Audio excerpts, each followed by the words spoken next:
ગુજરાતીઓએ દુઃખ કરવા જેવું નથી કે ભ્રમમાં રહેવા જેવું નથી કે જે લોકો એનઆરઆઈ અમેરિકન્સ છે એનાથી અમે ગુજરાતીઓ પછાત છે. નહીં, આ લોકોએ અમેરિકામાં જેટલા દૂષણ આ દુનિયામાં છે એ બધા સ્વીકારી લીધા છે.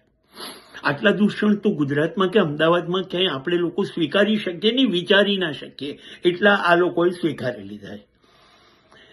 એટલા માટે આપણે લોકોએ ઉતરતું માનવાની જરૂર નથી. અહીં લગ્ન કરવા એ રિવાજ નથી. અહીંયા છૂટાછેડા એ સવારે સૂરજ ઉગે એટલું સહેલું છે. અહીંયા ગાડી લગ્ન કર્યા વગર જોડે રહેવું એ બિલકુલ સહેલું છે. અને અહીંયા ગાડી લગ્ન કર્યા પહેલા બાળકોને જન્મ આપી દેવો એ પણ બિલકુલ સહેલું છે. કઈ સંસ્થા મજબૂત છે? કઈ સંસ્થા? અહીં ડેટિંગ અને લિવ ઇન એટલું મજબૂત છે કે આપણે કશું વિચારવાની જરૂર નથી.